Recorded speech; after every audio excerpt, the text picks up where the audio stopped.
What it truly means when we say everyone leaves on the surface, it may appear to be a statement of abandonment, of loss, of inevitable solitude.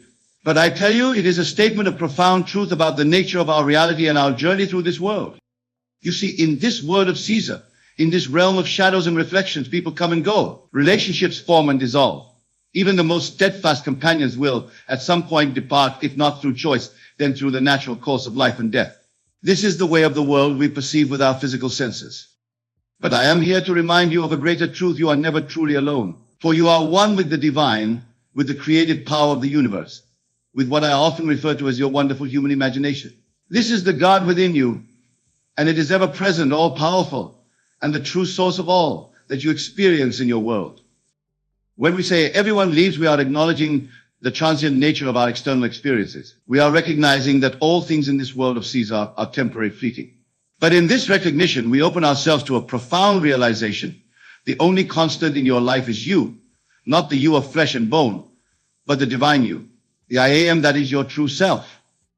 This I am is the God within you. It is the creative power that shapes your reality. It is the awareness that observes your thoughts, feelings, and experiences, and it is the only thing that truly never leaves you. Everything else, every person, every circumstance, every material possession is but a shadow, a reflection of your inner state. Now, you might be thinking, but Neville, this sounds isolating. Are you saying we should push everyone away? No, my dear friends, that is not what I'm suggesting at all. Instead, I'm inviting you to shift your perspective, to realize that your true power, your true essence, lies within you and not in the external world. When you understand this, when you truly grasp that you are one with the divine creative power of the universe, you will never feel alone again. You will realize that you have within you everything you need to not just survive, but to thrive, to create, to manifest the life of your dreams. Let me share with you a simple truth that has transformed countless lives. Your imagination is the God within you. It is the creative power through which all things are possible. When you learn to harness this power, when you learn to live from the end, to experience in your imagination the reality you desire, you become the master of your own destiny. You see, the world around you, with all its people and circumstances, is nothing more than a mirror reflecting back to you your own inner state. When you change within, the reflection must change without. This is the law, and it is immutable. So when we speak of learning to survive alone, what we're really talking about is learning to tap into the infinite power within you. It's about realizing that you are the operant power in your world. You are the one who decides what your experience will be, regardless of external circumstances. Now, let's delve deeper into this concept of being alone. In the world of Caesar, being alone often carries negative connotations. We're told that humans are social creatures, that we need others to thrive.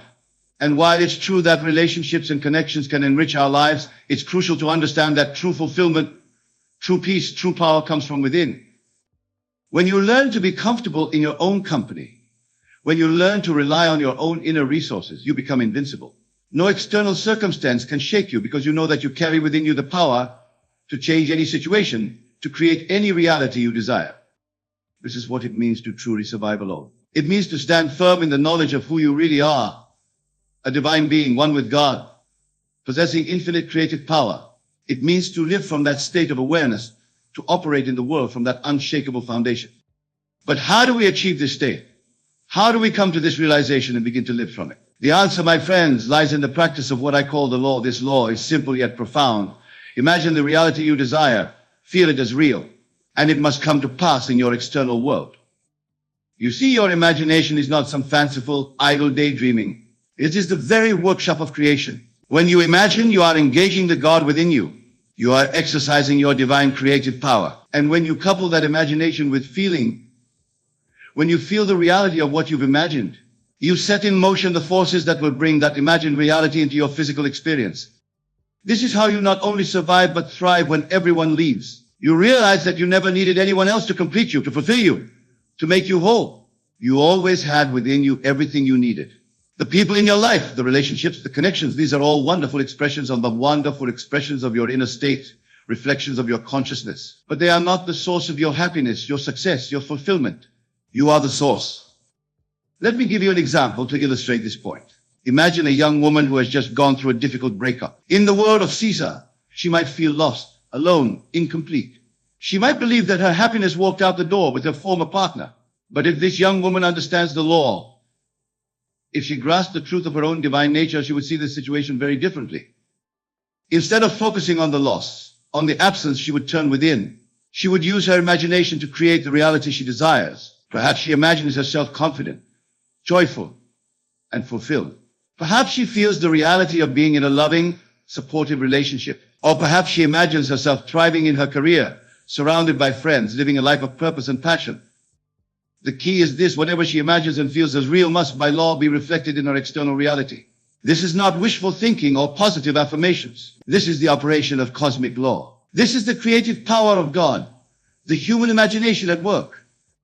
Now, some of you might be thinking, but Neville, isn't this selfish? Shouldn't we be focusing on others, on building relationships and connections? And to this, I say, there is no greater service you can offer to the world than to realize your own divine nature, to manifest your highest self, to live from the state of the person you wish to be. You see, when you do this, when you live from the end, from the state of your wish fulfilled, you automatically uplift everyone around you. You become a living example of what's possible. Your very being becomes an inspiration, a beacon of light in the world. Moreover, when you understand that everyone in your world is you pushed out, a reflection of your own consciousness, you realize that by changing yourself, by living from your higher state, you are quite literally changing the world. You are improving every relationship, every interaction, every circumstance in your life. This, my dear friends, is the true meaning of learning to survive alone. It's not about isolation or self-sufficiency in the worldly sense. It's about realizing your oneness with God, your true identity as the operant power in your world. It's about understanding that everything you seek, love, success, fulfillment, peace, is already within you, waiting to be recognized and expressed. Let's explore this concept further through the lens of various lives and situations. Consider the realm of career and success. Many people believe that their success depends on external factors, on knowing the right people, on being in the right place at the right point, on having the right qualifications or background. But I tell you, true success comes from within. When you imagine yourself successful, when you feel the reality of being the person you wish to be in your career, you align yourself with that state. You begin to think, speak, and act from that state of success. And inevitably, the outer world must reorganize itself to match your inner assumption. I've seen this principle at work countless times. I remember a young man who came to one of my lectures. He was struggling in his career, feeling stuck and unappreciated. I advised him to imagine himself in the position he desired, to feel the satisfaction and confidence of being successful in his field. At first he was skeptical, but never, he said, I don't have the experience or the connections. How can simply imagining make a difference? I told him to persist in his imaginal act, to make it so real that he could taste it, feel it, live it in his mind. Weeks later, he returned with a beaming smile. Not only had he been promoted to the very position he had imagined, but opportunities he had never even considered had begun to flow into his life. You see, when he changed his inner state, when he began to live from the end in his imagination, the outer world had no choice but to conform to his new self-concept. This, my friends, is the power you hold within you. This is how you thrive when it seems like everyone has left. When the outer world seems unsupportive or even hostile to hope, you turn within, you imagine the reality you desire, and you live from that state. Now let's turn our attention to the realm of relationships, for this is often where the fear of being alone is most keenly felt. Many of you may have experienced the pain of loss, the ache of heartbreak, the fear of abandonment. And in those moments, it can feel as though a vital part of you has been torn away. But I am here to remind you of a profound truth. No one can complete you because you are already complete. You are whole, perfect, and complete in your divine nature. The love you seek, the companionship you desire, these are all within you, waiting to be recognized and expressed.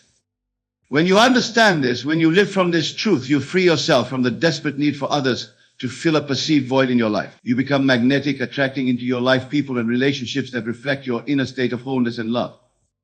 Let me share with you the story of a dear friend who grasped this truth and transformed her life. She had been through a series of unfulfilling relationships, each ending in heartbreak and disappointment. She came to me feeling depleted, wondering if she was destined to be alone forever. I asked her a simple question. Who would you be if you were in the perfect relationship? How would you feel? How would you carry yourself? I encouraged her to imagine herself as that person, to feel the joy, the confidence, the love that she would feel in her ideal relationship. At first, she found it challenging. The pain of her past experiences kept intruding on her imaginal scene. But I urged her to persist to make her imaginal act more real than her memories of past disappointments. Gradually, she began to feel a shift. She noticed that she was becoming more confident, more joyful, more at peace with herself. She no longer felt the desperate need to be in a relationship. And then something remarkable happened. Not only did she begin to attract healthier, more fulfilling relationships into her life, but she realized that she had fallen in love with herself. She had discovered the wellspring of love within her own being. She understood perhaps for the first time that she was complete in herself. This, my dear friends, is the liberating truth I want you to grasp tonight. When you realize that you are complete in yourself, when you tap into the infinite love and power within you, you free yourself from the fear of being alone. You learn not just to survive, but to thrive in any circumstance. Now, let's address another aspect of our topic, the fear of death. For in the world of Caesar, death represents the ultimate leaving, the final solitude. Many live in fear of this moment, seeing it as the end of everything, the ultimate separation. But I tell you, death is but a transition, a shift in consciousness. When you understand your true nature as a spiritual being, as one with God, you realize death holds no power over you. Your true self, your I am, is eternal and unchanging. In fact, I encourage you to practice dying daily. By this, I mean to die to your old concept of self, to let go of limiting beliefs and negative self-images. Each night as you go to sleep, imagine yourself as the person you wish to be. Feel the reality of your wish fulfilled. Then, as you awake each morning, carry that new self-concept with you into your day. This practice of dying daily to your old self and being reborn to your ideal self is the key to personal transformation. It is how you survive and thrive in a world where everything is constantly changing, where people come and go, where nothing in the world of Caesar is permanent. Remember, my friends, that your true home is not in this world of shadows and reflections. Your true home is in the realm of imagination, in the kingdom of God within you. When you live from this awareness, you are never truly alone, never truly abandoned, never truly at the mercy of external circumstances. Let's now turn our attention to the practical application of these principles in your daily life. How do you begin to live from this state of divine awareness? How do you tap into the God within you and create the life you desire? The first step is to still your mind, to quiet the incessant chatter of your physical senses and your rational mind. This is why I often emphasize the importance of meditation and contemplation. Find time each day to sit in silence and to turn your attention inward. As you sit in silence, bring to mind the reality you wish to experience. See it clearly in your mind's eye, but don't stop at mere visualization. Engage all your senses. If you're imagining a successful career, feel the satisfaction of achievement. Hear the congratulations of your colleagues. Feel the weight of responsibility and the thrill of new challenges. If you're imagining a loving relationship, feel the warmth of your partner's embrace. Hear the words of love and support. Feel the deep sense of connection and understanding. Whatever you're imagining, make it as real and as vivid as possible. And here's the crucial part. Feel the feeling of your wish fulfilled. Feel the gratitude, the joy, the sense of accomplishment, as if what you're imagining is already your reality. This feeling, this emotion, is the secret to effective manifestation. For you see, the subconscious mind, which is one with the universal creative force, doesn't distinguish between what you're experiencing in your physical reality and what you're experiencing vividly in your imagination. When you feel the reality of your imagined state, you impress that reality upon your subconscious mind, and it begins to work tirelessly to bring that reality into your physical experience. Now, some of you might be thinking, but Neville, I've tried this, and it didn't work. I imagined what I wanted, but nothing changed to this. I say persistence is key. You must return to your imaginal scene night after night, impressing it upon your subconscious mind until it feels more real to you than your current physical reality. Remember, you are undoing years, perhaps decades of negative thinking and limiting beliefs. You are reversing the momentum of your old thought patterns. This takes time and consistent effort. But I assure you, if you persist, if you remain faithful to your imaginal act, it must bear fruit in your physical reality. Moreover, you must learn to live from the state of your wish fulfilled. This means aligning your thoughts, words, and actions with the person you are imagining yourself to be. If you're imagining financial abundance, start treating yourself as if you are already wealthy. If you're imagining a loving relationship, start treating yourself and others with the love and respect you envision in your ideal relationship. This is what I mean when I speak of living from the end. You don't wait for your outer world to change before you change your inner state. You change your inner state, and your outer world must follow suit. Now let's address a common concern that arises when we speak of creating our own reality. Many worry, if I'm creating my reality, does that mean I'm to blame for all the negative things in my life? And to this I say, let go of the concepts of blame and fault. These are limiting beliefs that keep you trapped in a cycle of guilt and self-recrimination. Instead, embrace the empowering truth that if you can imagine it, you can create it. Your past thoughts and beliefs may have contributed to your current circumstances, but your future is determined by your present thoughts and beliefs. You have the power right now, in this very moment, to begin creating the life you desire. This understanding is particularly powerful when it comes to healing from past hurts and traumas. Many of you may have experienced abandonment, betrayal, or loss. These experiences can leave deep scars, making it difficult to trust, to open your heart, to believe in the possibility of love and connection.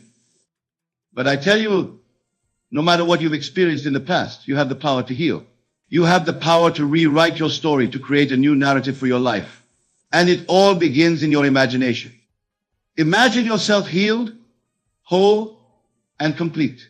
Feel the peace that comes with forgiveness, the joy that comes with self-love, the confidence that comes with knowing your own worth. Live from this state and watch as your outer world begins to reflect your inner healing.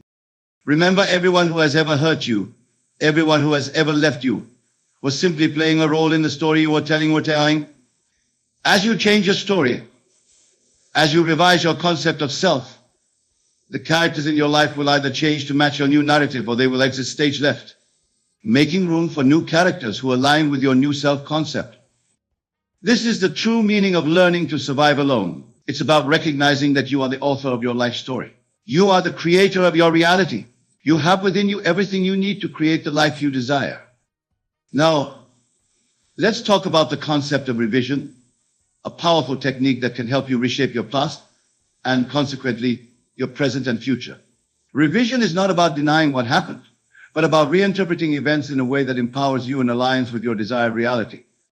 For instance, if you've experienced a painful breakup, instead of replaying the hurt and betrayal in your mind you have seen, imagine the relationship ending amicably, with both parties wishing each other well. Feel the peace and closure that comes with this revised scenario. Or if you've lost a job, instead of dwelling on the feelings of rejection and failure, revise the scene.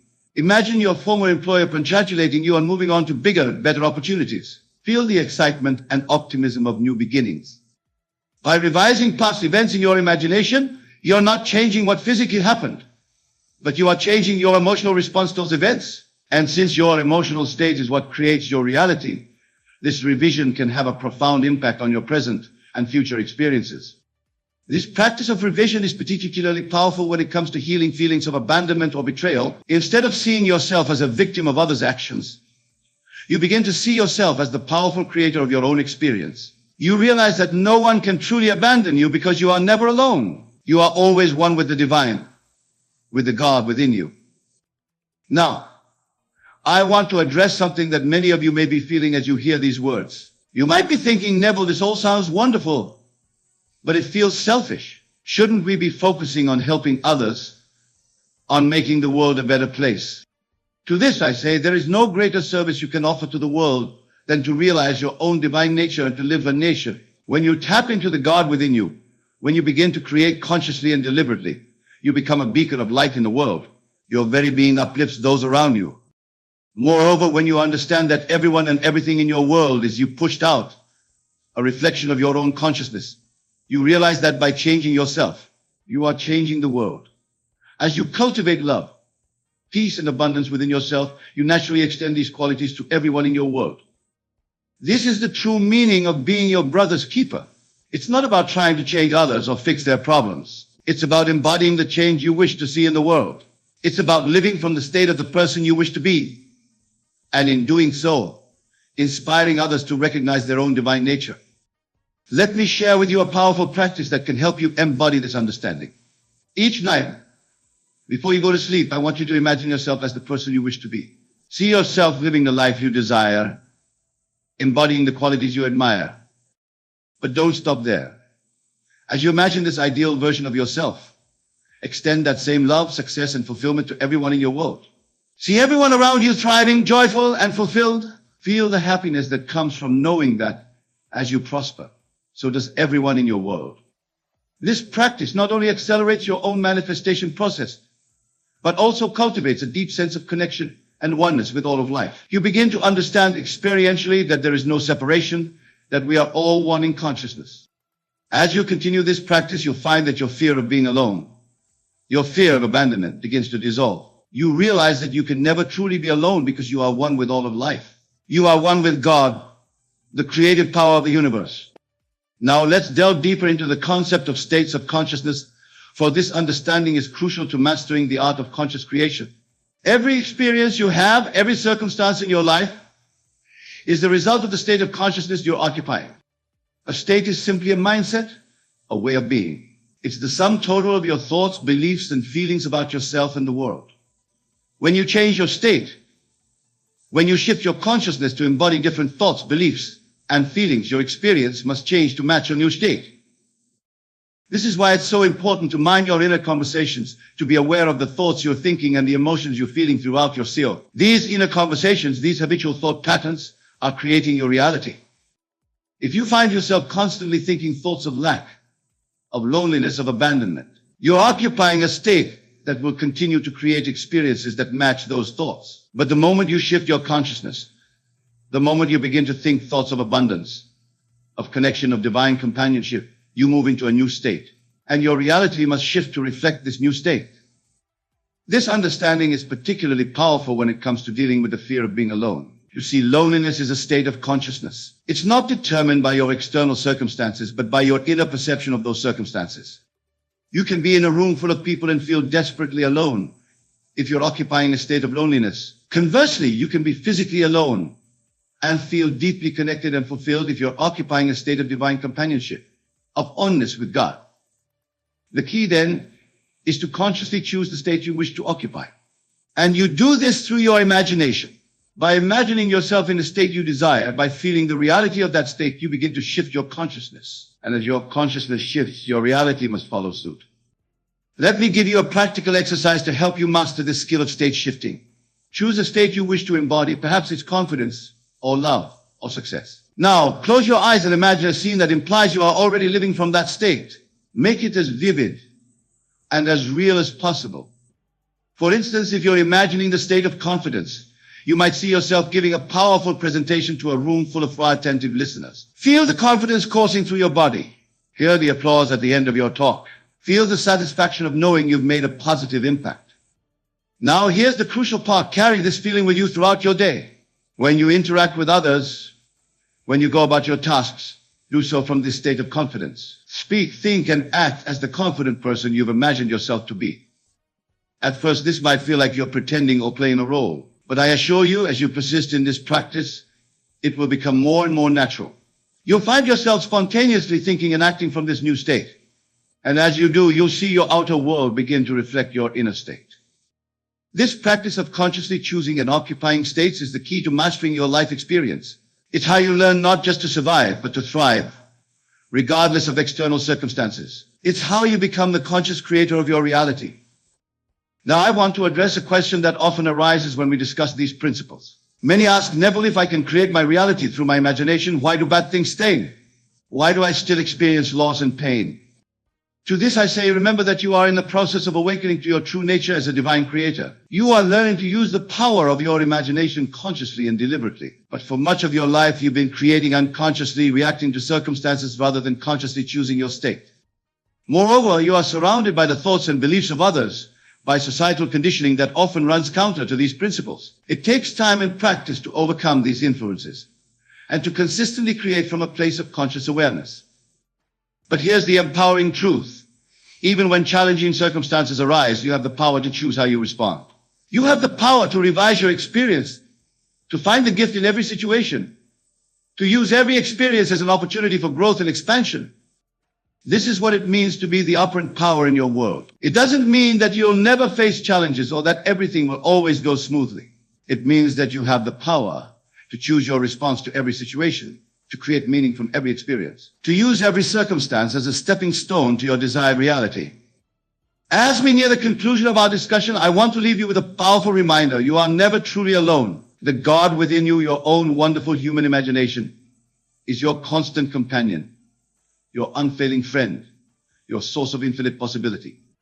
When you fully grasp this truth, when you live from this understanding, you free yourself from the fear of abandonment, from the anxiety of being alone.